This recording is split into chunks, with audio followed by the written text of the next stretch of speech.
Hello everyone, this is Defense Politics Asia, and there's this post that was published by Kobeissi Letter, which caught my attention mainly because of this graph. So apparently this is the office delinquency rate, and there is this shocking trend, which like the delinquency rate has reached 11% in the United States, and basically have exceeded the previous financial crisis.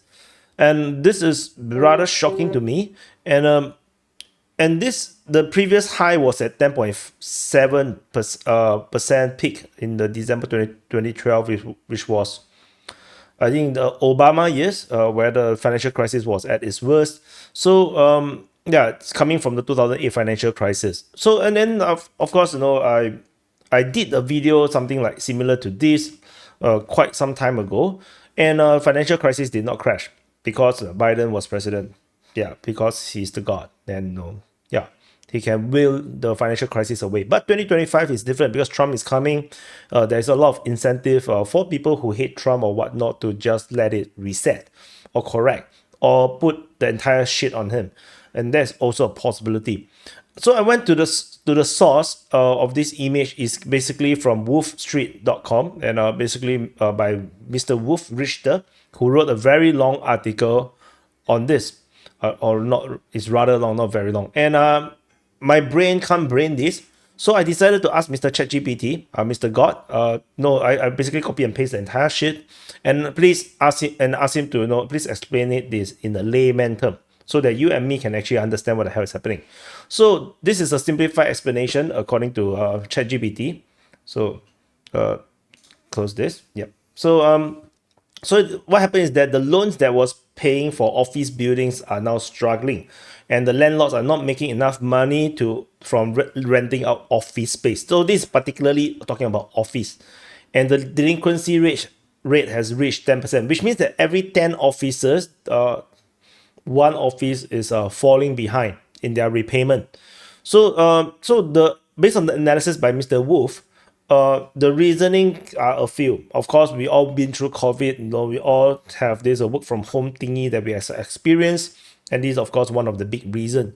So there is too much empty office space. A lot of companies through COVID realized they don't really need office. Yeah, and really this is a real thing. Even in Singapore, a lot of companies decided that just work from home, save a lot of money. But of course, offices tends to still be important, but there is always all this new arrangement of a mix between working from home and working at the office in a single week. So maybe they work 3 days in the office or 2 days in the office, then the other 2 or 3 days they will be at home working remotely. So this is becoming a trend, and a lot of companies manage to save a lot of money from office rental, which is actually pretty expensive. So this is one of the reasons. And some other companies move to newer, fancier ones, which also of course make perfect sense.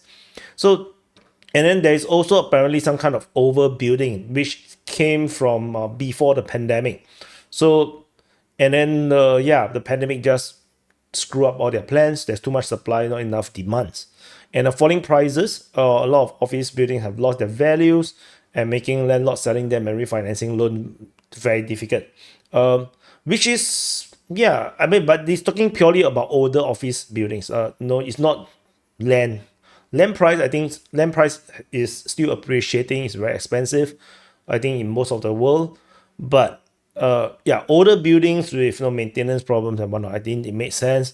And high interest rate. So the interest rate in the United States have increased because they are trying to fight inflation, and this destroys a lot of people who take loans. So this is sensible.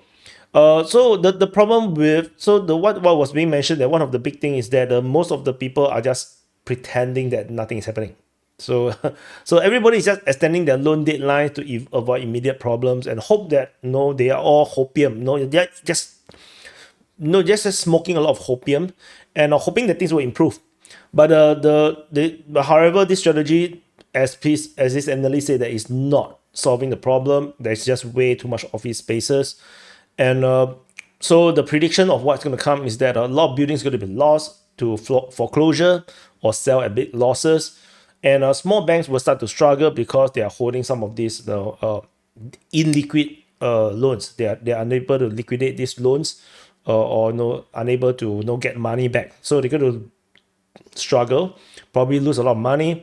But on the bright side, looking at this, the problem is unlikely to crash the US banking system because they say that the loans are spread across many investors from around the world. So we're going to have a global financial crisis then.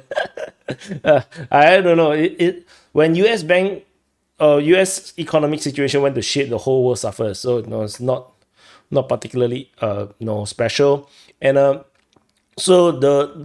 course this guy also suggests some kind of ways to fix it, like changing office to residential, but it's not possible for literally every single buildings.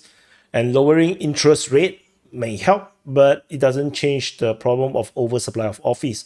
And I feel like this is not just a problem in the United States. I think this is a problem in most of the world. I think in Singapore it's the same as well, but I haven't really exactly see office space office rental drop due to the inflationary pressures. But yeah, I did see that there seems to be a few more offices on stuff that's available. And there's also other things that I believe I've read. So in the comparison to all the other stuff, it's not as it's the worst. So this is not mentioned by ChatGPT, but I did read this. Is that the debt delinquency is the worst. Like lodging is housing is at 6.1%, and then retail is at 7.4%, which is always troubled. And there's multifamily of 4.6. I'm not exactly sure what's multifamily per se. Not exactly in this trade, so no. But the CRE,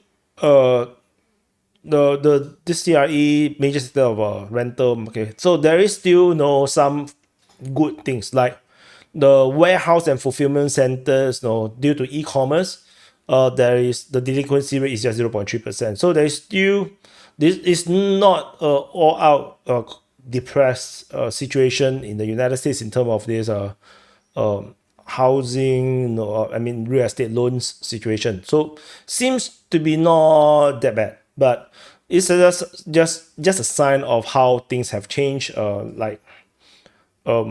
are really moving away from offices, which is a surprise. Where for most of the past decades, parents always want their children to study well so that they can work in the office.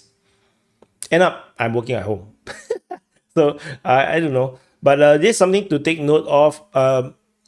Definitely, it's something to watch. It is very scary, but of course, this is also an extraordinary period where COVID just changed the entire industries. So I'm definitely continuing to look out for the potential financial crisis. This is really scary. But yeah, tentatively, this is what I have for you today. So anyway, thank you for watching. Hope this is interesting to you. Press the like button, subscribe, and I'll see you guys in the next update.